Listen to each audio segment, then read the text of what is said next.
इस एडवेंचरस कहानी की शुरुआत कई साल पहले से होती है, जहाँ पर हमें वैंग वू नाम का एक राजा दिखाया जा रहा था। वैंग वू के सामने एक बहुत ही बड़ी सेना होती है जो उसके साम्राज्य पर हमला करने आए थे। पर ताज्जुब की बात ये थी कि वैंग वू उन सभी से बिना डरे अकेले ही फाइट करने चला जाता है। तब जाकर वैंग वू ने अपने हाथों में से 10 पावरफुल रिंग्स निकाले। वैंग वू इन 10 रिंग्स की पावर्स का यूज करके उन सारे लोगों से अकेले ही लड़ाई कर रहा था। दरअसल जो भी इन 10 रिंग्स को अपने हाथों में पहन लेगा तब उसके अंदर देवताओं जैसी शक्तियां आ जाएंगी और तो और उसके पास बेशुमार शक्ति और अमर होने की एबिलिटी होगी। वैंग वू ने तो उन 10 रिंग्स की पावर यूज करते हुए सारे सैनिकों को एक ही बार में खत्म कर दिया था, जिससे कि हम अंदाजा लगा सकते हैं कि 10 रिंग्स की पावर कितनी ज्यादा खतरनाक है। वैंग वू तो इसी तरीके से अपने पूरे साम्राज्य को प्रोटेक्ट करता और अपनी सभ्यता को जितना हो सके उतना बढ़ाता। अब धीरे धीरे समय आ जाता है 1996 का, जहाँ पर वैंग वू उन 10 रिंग्स की वजह से वैसे का वैसा ही था।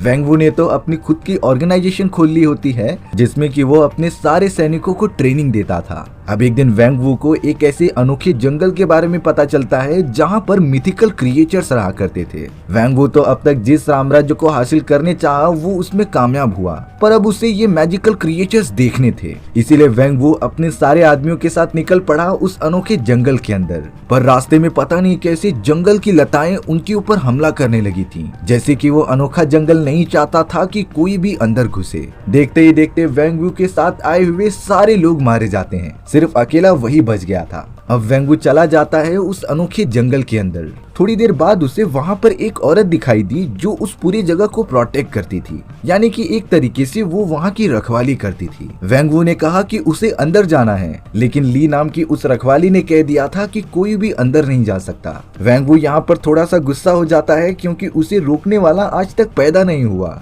इसीलिए वो तुरंत ही ली के साथ जाकर फाइट करने लगा। वैंग वू अपने 10 रिंग की पावर्स यूज करता है उसे हराने के लिए, लेकिन ली के पास नेचर की शक्तियां थी। वो हवा, मिट्टी और जमीन की सारी पावर्स कंबाइन करके वैंग वू पर हमला करती है। एक समय ऐसा आ जाता है जब वैंग वू अपनी 10 रिंग की मदद से उसके ऊपर हमला कर दिया था, लेकिन ली ने तो उन 10 पावरफुल रिंग को अपनी हाथों से काबू कर लिया होता है। वैंग वू के सारे वार्स ली के सामने बेकार होते जा रहे थे। ली ने तो वैंग वू को इस लड़ाई में लगभग हरा ही दिया था, पर अब वैंग वू ली को बहुत ही ज्यादा पसंद करने लग जाता है। भले ही वो ली से इस फाइट में हार चुका है, पर वो बार बार ली से मिलने आने लगा, जिससे कि ली और वैंग वू एक दूसरे से बहुत ही ज्यादा क्लोज आ चुके थे और अब दोनों ने मिलकर शादी कर ली, जिसके कुछ समय बाद उन्हें एक बहुत ही प्यारा सा लड़का होता है। ली और वैंग वू ने उसका नाम सैंगची रखा। सैंगची धीरे धीरे बड़ा होते जा रहा था। यहाँ ली ने अपने बेटे सैंगची को बचपन से ही बताया था कि उसके फादर बहुत ही बहादुर योद्धा हैं और तुम्हें भी एक दिन उन्हीं के जैसा बनना है। ली सैंगची को एक बहुत ही बड़ी ड्रैगन के बारे में बताती है जो इस पूरी दुनिया का सबसे पावरफुल क्रिएचर था। साथ ही साथ ली ने अपने बेटे को ग्रीन कलर का पेंडेंट दिया, जिसे पहनाने के बाद वो कहती है कि तुम इसे कभी भी मत निकालना। अब कई साल बीतने के बाद 2021 का समय आ चुका था। सैंगची तो काफी बड़ा होकर एक दूसरे शहर में आकर अकेले रहने लग गया था। सैंगची ने यहाँ आकर अपनी सारी पहचान छुपा ली होती है। साथ ही साथ वो पास ही वाले बिल्डिंग में वैलेट पार्किंग की नौकरी भी किया करता था। सैंगची की एक दोस्त होती है जिसका नाम केटी था। अब एक दिन वो दोनों बस में बैठकर कहीं जा रहे होते हैं, तभी सैंगची के सामने कुछ गुंडे आ गए थे जो उससे कह रहे होते हैं कि तुम मुझे वो लॉकेट दे दो। दरअसल ये लोग वही लॉकेट मांग रहे थे जिसे कि सैंगची की मॉम ली ने दिया था। सैंगची ये कभी नहीं चाहता उन्हें ये लॉकेट देना और अब इसीलिए अपने आप को प्रोटेक्ट करने के वास्ते वो उन सभी से लड़ाई करने लगा था। यहाँ पर केटी सैंगची के फाइटिंग टेक्निक को देखकर बहुत ही ज्यादा शॉक हो जाती है, क्योंकि इससे पहले उसने सैंगची को लड़ते हुए कभी नहीं देखा था। सैंगची इस तरीके से फाइट कर रहा था जैसे कि उसे बहुत ही तगड़ी ट्रेनिंग दी गई हो। देखते ही देखते उसने वहाँ पर मौजूद सारे गुंडों को मारकर भगा दिया होता है। पर अब सैंगची के सामने लेजर फीस्ट आ गया था, जो अपने हाथों में से नुकीले स्वॉर्ड निकालकर सैंगची पर लगातार हमला करते जाता है। जो भी चीज उसके बीच में आ रही थी वो 2 टुकड़ों में बट जाती है। सैंगची तो कैसे भी अपनी जान बचाकर बस के दूसरी तरफ जाने लगा था, पर अब लेजर फीस्ट ने पूरे बस को ही 2 टुकड़ों में डिवाइड कर दिया होता है। हालांकि सैंगची लेजर फीस्ट के हमलों से बचते हुए उसे लगातार बीट कर रहा था, पर तभी लेजर फीस्ट वहां से चला जाता है। सैंगची ने देखा कि उसके गले में जो लॉकेट था वो अब वहां पर मौजूद नहीं है, यानी कि लेजर फीस्ट को वो लॉकेट मिल चुका है। अब यहाँ पर सैंची केटी को लेकर अपने घर पर आ गया था। केटी पूरी तरीके से शॉक थी कि आखिर सैंची के साथ ये सब हो क्या रहा है। सैंची ने केटी को बताया कि ये सारे लोग मेरे फादर द्वारा भेजे गए आदमी थे जो मेरा वो ग्रीन लॉकेट लेने के लिए आए हुए होते हैं। मेरी मदर ने सालों पहले ऐसे 2 लॉकेट बनाए थे जिसमें से एक मेरे पास और एक मेरी छोटी बहन के पास मौजूद था। उन्होंने मुझसे तो लॉकेट ले लिया है, यानी कि अब वो सब मेरी छोटी बहन के पास जाएंगे। इसीलिए सैंची को जल्द से जल्द अपनी छोटी बहन की जान बचाने के लिए जाना ही होगा। बिना देरी किए सैंची केटी को लेकर मॉस्को सिटी जाने के लिए निकल जाता है। रास्ते में सैंची ने केटी को सारी बातें बताई कि कैसे वो वैंग वू नाम के एक बहुत ही बड़े राजा का बेटा हुआ करता था। सैंची को 10 साल की उम्र में ही कड़ी से कड़ी ट्रेनिंग देकर एक बहुत ही अच्छा योद्धा बनाया जा रहा था। सैंची ने बहुत ही कम समय में काफी सारी युद्ध की टेक्निक्स और कलाएं सीख ली थी। वैंग वू उस टाइम पर सैंची की ट्रेनिंग खत्म होने के बाद उसे अलग अलग लोगों को मारने के लिए भेजता था, लेकिन एक मिशन में सैंची को सक्सेस नहीं मिली, इसीलिए वो हमेशा के लिए वहाँ से भाग आया और तब से वो इसी सिटी में रहता है। अब देखते ही देखते वो दोनों मॉस्को सिटी में पहुंच जाते हैं। सैंची और केटी सबसे पहले एक फाइटिंग क्लब में जाते हैं जहां पर नाइट फाइट चालू थी। अब यहाँ पर सैंची को फोर्स किया जा रहा था कि वो फाइट करे, इसीलिए वो रिंग में उतर जाता है। पर अब वहाँ पर ब्लैक कपड़ा पहने हुए एक लेडी आ गई थी। दोनों के बीच बहुत ही घमासान फाइट चालू रहती है। सैंची को पहली बार ऐसा लग रहा था कि उसे कोई टक्कर देने वाला आ गया है, पर थोड़ी देर बाद सैंची को पता चला कि ये औरत और कोई नहीं बल्कि उसकी छोटी बहन शालिंग है।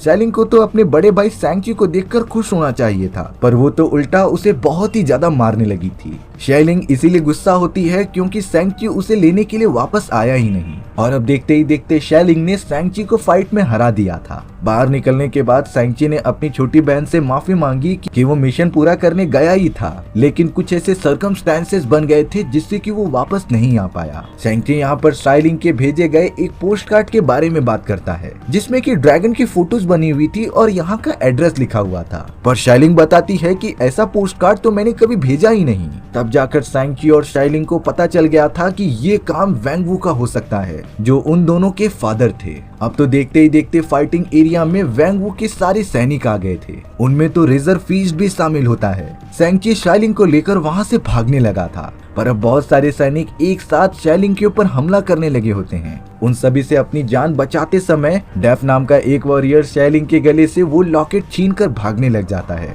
सैंची अब डेफ से लगातार फाइट करने लगा था, लेकिन सैंची उससे कहीं ज्यादा फास्ट था क्योंकि उसे बचपन से ही इन्हीं सारी चीजों की ट्रेनिंग दी गई होती है। पर अब थोड़ी देर बाद ही उस जगह पर रियलिटी में वैंग वू आ चुका था, जो अपने बेटे को बताता है कि मुझे पता था कि मेरे सैनिकों में से तुम्हें कोई नहीं हरा पाएगा, इसीलिए मुझे यहाँ पर खुद ही आना पड़ा। अब वैंग वू अपने आदमियों के साथ सैंची, शालिंग और केटी को लेकर अपने साम्राज्य की तरफ बढ़ने लगा था। बहुत ही कम समय में वो जंगलों के बीचों बीच वैंग वू के साम्राज्य में पहुंच जाते हैं। शालिंग तो अभी भी अपने बड़े भाई सैंची से बहुत ज्यादा गुस्सा थी क्योंकि सैंची जब जा रहा था तब उसने उससे वादा किया था कि वो लौटकर जरूर आएगा, लेकिन सैंची वापस नहीं लौटा। शालिंग को भले ही उसके फादर बचपन में ट्रेनिंग नहीं दिया करते थे, लेकिन उसने देखते देखते सारी चीजें सीख ली थी। सैंची की दोस्त केटी को तो कुछ समझ में ही नहीं आ रहा होता कि ये क्या हो रहा है, वो तो सिर्फ अपने ही ख्यालों में खोई हुई थी। अब यहाँ पर वैंग वू अपने दोनों बेटे बेटियों और केटी के साथ बैठकर डिनर कर रहा होता है, जो ये कह रहा था कि मैं तुम्हारी माँ से बहुत ज्यादा प्यार करता था। मैंने तो पहली नजर में ली के जादू को देखकर उसे पसंद करने लगा था। दरअसल बात ये होती है कि सैंची की मदर ली बहुत साल पहले ही मारी जा चुकी थी,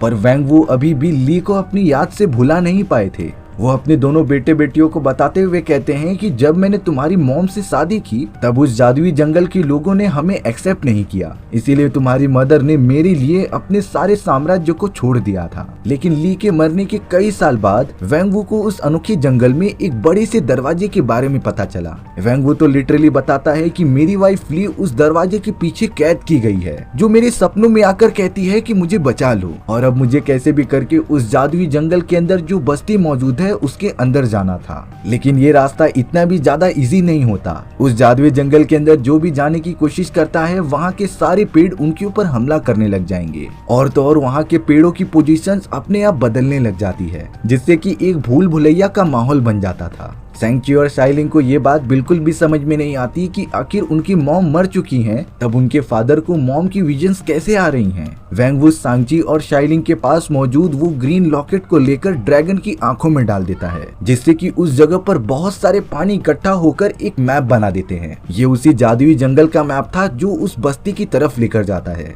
हालांकि ये जंगल बहुत ही ज्यादा खतरनाक था, लेकिन एक दिन ऐसा आता है जब इस जंगल के रास्ते एकदम सीधे हो जाते हैं जो उस अनोखी बस्ती तक लेकर जाते थे।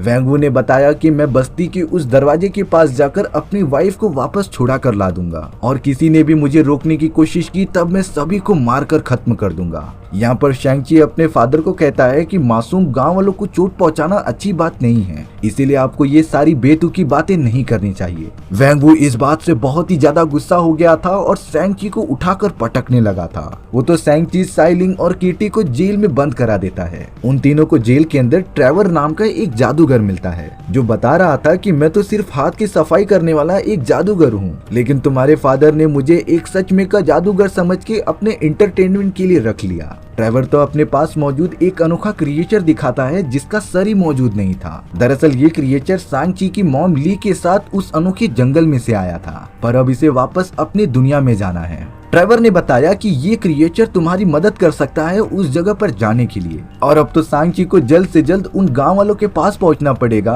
क्योंकि अगर उसके फादर वैंग-वू अपनी सेना के साथ वहां पर पहुंच गए तब वो चारों तरफ कत्ले आम मचा देंगे। कोई भी गांव वाला जिंदा नहीं बच पाएगा। इसीलिए अब सांग-ची, शाइलिंग और केटी साथ में निकल पड़ते हैं उस जंगल की तरफ जाने के लिए। देखते ही देखते वो सब एक गाड़ी लेकर अनोखे जंगल के अंदर जाने लगे थे। शुरुआत में तो सब कुछ नॉर्मल होता है, लेकिन कुछ ही दूरी पर जाने के बाद जंगल के बहुत सारे पेड़ हिलते हुए उनके ऊपर हमला करने लगे होते हैं, और अगर एक भी पेड़ उनकी गाड़ी पर लग गया तब वो पूरी तरीके से डिस्ट्रॉय हो जाएगी। इसीलिए सांग-ची गाड़ी को बहुत ही ज्यादा स्पीड से भगाता है। अब उस छोटे क्रिएचर के कारण वो सब जंगल की उस जगह पर पहुंच गए थे जहाँ से दूसरी दुनिया में जाया जा सकता था। झरने को पार करते ही वो उस जगह पर पहुंच जाते हैं जहां मिथिकल क्रिएचर्स के साथ साथ बस्ती वाले रहा करते थे। वो जगह किसी जन्नत से कम नहीं होती। पृथ्वी पर ऐसे कोई भी जानवर या फिर जीव नहीं पाए जाते जो यहाँ पर मौजूद हों। बस्ती वालों ने जब सांग-ची और शाइलिंग को देखा तब वो उसे यहाँ से जाने के लिए कह रहे थे, पर तभी एक लेडी जो एक्चुअली सांग-ची की मॉम की बहन थी, यानी कि सांग-ची और शाइलिंग की आंट, वो उन्हें आकर रोकती है और यहाँ पर रहने के लिए कहती है, क्योंकि ये सब बड़ी मुश्किल से इस जगह पर आए होंगे। अब सांग-ची कंफर्टेबल होने के बाद अपनी आंट को सब कुछ बताता है कि कैसे उसके फादर वैंग-वू इस जगह पर अपनी पूरी सेना लेके आकर हमला करने चाहते हैं। उन्हें लगता है कि बड़े से दरवाजे की उस पार उनकी वाइफ यानी कि ली मौजूद है और वो उसे तोड़कर आजाद करना चाहते हैं। अब यहाँ सारी बात समझने पर सांग-ची की आंट को सब कुछ समझ में आ चुका था। वो सांग-ची, शाइलिंग, केटी को अपने साथ लाकर इस जगह का पूरा इतिहास बताती है। दरअसल कई साल पहले ये जगह इसी तरीके से खुशहाल और हरी भरी हुआ करती थी, लेकिन एक दिन ड्वेलर ऑफ डार्कनेस नाम की एक बहुत ही खतरनाक क्रिएचर ने यहाँ पर आकर सभी लोगों की आत्माएं एब्जॉर्ब करना स्टार्ट कर दिया। उसके पास तो आत्मा एब्जॉर्ब करने वाले बहुत सारे छोटे छोटे क्रिएचर्स के सैनिक मौजूद थे। देखते ही देखते ड्वेलर ऑफ डार्कनेस ने इस बस्ती के सारे लोगों की आत्मा एब्जॉर्ब कर ली होती है, और अब वो इसी तरीके से इंसानी दुनिया में जाकर बड़े पैमाने पे आत्मा एब्जॉर्ब करना चाहता था। लेकिन उस समय मौजूद 10 बहुत ही खतरनाक योद्धाओं ने ड्वेलर ऑफ डार्कनेस का बहादुरी से फाइट किया, और तो और ड्वेलर ऑफ डार्कनेस की तबाही को रोकने के लिए हमारे दैविक ड्रैगन को भी सामने आना पड़ा, जिनकी पावर्स कंबाइन करने के बाद ड्वेलर ऑफ डार्कनेस और उसकी पूरी सेना को उस बड़े से दरवाजे के पीछे कैद कर दिया गया, और तब से सारी चीजें एकदम से नॉर्मल हैं। सांग-ची की आंट को लगता है कि ड्वेलर ऑफ डार्कनेस ही तुम्हारे फादर वैंग-वू के दिमाग के साथ खेल रहा है और उन्हें उसकी वाइफ की विजन्स दिखा रहा है, जिससे कि वैंग-वू इस दरवाजे को तोड़ दे और ड्वेलर ऑफ डार्कनेस फिर से आजाद हो जाए। क्योंकि ड्वेलर ऑफ डार्कनेस को पता है कि वैंग-वू के पास 10 रिंग्स की पावर्स हैं, जो इस दुनिया में से बहुत ही पावरफुल शक्तियों में से एक थी। आंट को भी कंफर्म हो चुका था कि उनके ऊपर एक बड़ा संकट आने वाला है, यानी कि उन्हें ट्रेनिंग जल्द से जल्द करनी पड़ेगी। सांग-ची की एंट तो उसे वहाँ की अलग अलग फाइटिंग टेक्निक्स भी सिखाती है, जिससे कि सांग-ची और भी ज्यादा पावरफुल हो गया था। आंट ने सांग-ची और शाइलिंग को बताया कि जब तुम्हारे फादर वैंग-वू और मेरी बहन ली ने एक दूसरे के साथ शादी कर ली थी, तब ली ने इस बस्ती को छोड़ने का डिसाइड कर लिया होता है, पर अगर ली यहाँ से गई तब उसकी सारी अनोखी पावर्स भी चली जाएंगी। लेकिन ली ने ये बड़ा सेक्रीफाइस सिर्फ वैंग-वू के लिए किया, पर वैंग वू जिस तरीके का काम करता था उसके बहुत सारे दुश्मन बन चुके होते हैं और इसी तरीके से एक रात उसके कुछ दुश्मन घर पर घुस गए थे जहाँ पर ली और तुम दोनों मौजूद थे। वैंग वू के दुश्मनों ने तो उन सभी को मारने का डिसाइड किया क्योंकि उसे वैंग वू से बदला जो लेना था। हालांकि ली के पास अपनी कोई भी पावर्स मौजूद नहीं होती, लेकिन फिर भी वो सारे गुंडों से लड़ाई करते ही रही। अफसोस की बात ये थी कि उन सारे गुंडों ने सैंग-ची की मॉम को जान से मार दिया था। जब ये बात वैंग वू को पता चली तब वो पूरी तरीके से पागल हो चुका था। वैंग वू तो अपने बेटे को लेकर उन सभी को मारने चला गया था जिसने उसकी वाइफ की जान ली होती है, और इसीलिए उसने सैंग-ची को भी एक ऐसा योद्धा बनाया जो अपने दुश्मनों को मारने से जरा भी नहीं सोचेगा। पर सैंग-ची अपने मॉम द्वारा सिखाए गए रहमो कदम पर चलता था। उन्होंने सैंग-ची को बताया था कि तुम अपनी पावर्स का यूज करके किसी की भी जान नहीं ले सकते, ये एक बहुत ही बुरा काम है। इसीलिए सैंग-ची ने उस समय अपने फादर को हमेशा हमेशा के लिए छोड़ दिया था। अब देखते ही देखते उन सभी को गांव के अंदर एक पूरा दिन बीत जाता है, लेकिन सुबह होते ही वैंग वू अपने पूरे सैनिकों के साथ गांव के अंदर हमला बोलने आ गया था। सैंग-ची अपने फादर को रोकने की बहुत कोशिश करता है, लेकिन वैंग वू के पास 10 रिंग्स की पावर्स थी जिससे कि वो सैंग-ची को बहुत ही ज्यादा घायल करके रिवर के अंदर फेंक देता है। वैंग वू तो अब डायरेक्टली चला गया था उस बड़े से विशालकाय दरवाजे के पास जिसे तोड़कर वो अपनी वाइफ को बाहर निकालना चाहता था। वैंग वू ने तो 10 रिंग्स की सारी पावर्स यूज कर ली थी उस दरवाजे को तोड़ने के लिए। थोड़ी देर में ही वो दरवाजा कमजोर होकर टूटने भी लगा था और अब उसके अंदर से ड्वेलर ऑफ डार्कनेस के छोटे छोटे क्रिएचर्स बाहर निकलने लगे होते हैं जो बस्ती वालों के पास आकर उनकी आत्मा एब्जॉर्ब कर रहे थे और ड्वेलर ऑफ डार्कनेस के मुंह में जाकर डाल रहे थे जिससे कि ड्वेलर ऑफ डार्कनेस को पावर्स मिल सकें। अब तो गांव वालों के साथ वैंग वू के सारे लोग मिल जाते हैं जो उन क्रिएचर्स को मारने में मदद कर रहे थे। यानी कि वैंग वू के लोगों को एहसास हो गया था कि ये सारे लोग गलत नहीं हैं, बल्कि हमें सबसे पहले इन क्रिएचर्स को खत्म करना होगा। यहाँ सैंग-ची जो रिवर के अंदर होता है तभी उसके पास अचानक से वही बड़ा और मिथिकल ड्रैगन आ चुका था जो सैंग-ची की मदद करता है वहाँ से बाहर निकलने में। ड्रैगन ने तो देखते ही देखते उन छोटे क्रिएचर्स को खाना स्टार्ट कर दिया था और अब सैंग-ची सीधा अपने फादर वैंग वू के पास आ जाता है उन्हें रोकने के लिए। दोनों के अंदर एक बार फिर से फाइटिंग चालू हो चुकी थी, लेकिन इस बार सैंग-ची अपने फादर से लड़ने के लिए अपनी मॉम की सिखाई गई टेक्निक यूज करता है जिससे कि वो वैंग वू को बहुत ही अच्छी टक्कर दे रहा था। ताज्जुब की बात ये होती है कि जब वैंग वू ने अपनी 5 रिंग की मदद से सैंग-ची पर हमला किया तब सैंग-ची उनमें से 5 पावरफुल रिंग्स को कंट्रोल करने में कामयाब हो जाता है और अब वो दोनों 5-5 रिंग्स की मदद से एक दूसरे से फाइट कर रहे थे। लड़ाई के दौरान एक समय ऐसा आया जब सैंग-ची 10 के 10 पावर रिंग्स को कंट्रोल करने में कामयाब हो जाता है, लेकिन यहाँ पर वैंग वू बहुत ही ज्यादा खुश हो रहा था क्योंकि वो चाहता था कि उसके जाने के बाद इन 10 रिंग्स का हकदार उसका बेटा हो, और अब वैसा ही होता है। सैंग-ची ने जब उस 10 रिंग्स को कंट्रोल किया तब उनका कलर ब्लू से रेड हो जाता है, यानी कि इनकी पावर सैंग-ची से कनेक्ट होने के कारण और भी ज्यादा बढ़ गई थी। पर अब यहाँ काफी ज्यादा देर हो जाती है। ड्वेलर ऑफ डार्कनेस अपनी सालों की कैद से आजाद हो चुका था जिसका साइज बहुत ही ज्यादा होता है। अब तो एक सोल रीडर ने सैंग-ची के फादर को पकड़ लिया था और उसकी आत्मा एब्जॉर्ब करने लगी थी। वैंग वू ने अपने सारे रिंग्स अपने बेटे सैंग-ची के हाथ में डाल दी होती हैं, यानी कि अब से उन 10 रिंग्स का ओनर सैंग-ची ही है। सोल रीडर ने वैंग वू की सारी आत्मा को एब्जॉर्ब करके उसे जान से मार दिया था और अब ड्वेलर ऑफ डार्कनेस बस्ती वालों की तरफ बढ़ते रहता है उनकी आत्मा एब्जॉर्ब करने के लिए। उसने तो बहुत ही कम समय में आधी बस्ती वालों की आत्मा एब्जॉर्ब कर ली होती है। पर यहाँ सैंग-ची साइलिंग के साथ उस ड्रैगन पर बैठकर उसे रोकने के लिए चला गया था। शुरुआत में ड्रैगन और ड्वेलर ऑफ डार्कनेस के बीच घमासान फाइट होती है। वो mythical dragon dweller of darkness को काफी ज्यादा डैमेज दे रहा था, पर अब ड्वेलर ऑफ डार्कनेस ने इतनी ज्यादा आत्मा एब्जॉर्ब कर ली थी कि वो काफी पावरफुल हो जाता है। ड्वेलर ऑफ डार्कनेस ने तो ड्रैगन को अपने पंजों में जकड़ लिया था और अब वो ड्रैगन की पावरफुल आत्मा को एब्जॉर्ब करने जा रहा था। सैंग-ची और साइलिंग इसमें क्या करे उन्हें कुछ समझता ही नहीं। तभी सैंग-ची की दोस्त ने तीर की मदद से ड्वेलर ऑफ डार्कनेस के गले पर वार कर दिया था जहाँ से वो आत्मा को एब्जॉर्ब करता है। इस हमले से ड्वेलर ऑफ डार्कनेस का ध्यान भटक गया और वो ड्रैगन आजाद हो जाता है। अब वो ड्रैगन पानी की तरफ जाने लगा था ड्वेलर ऑफ डार्कनेस को मजा चखाने के लिए।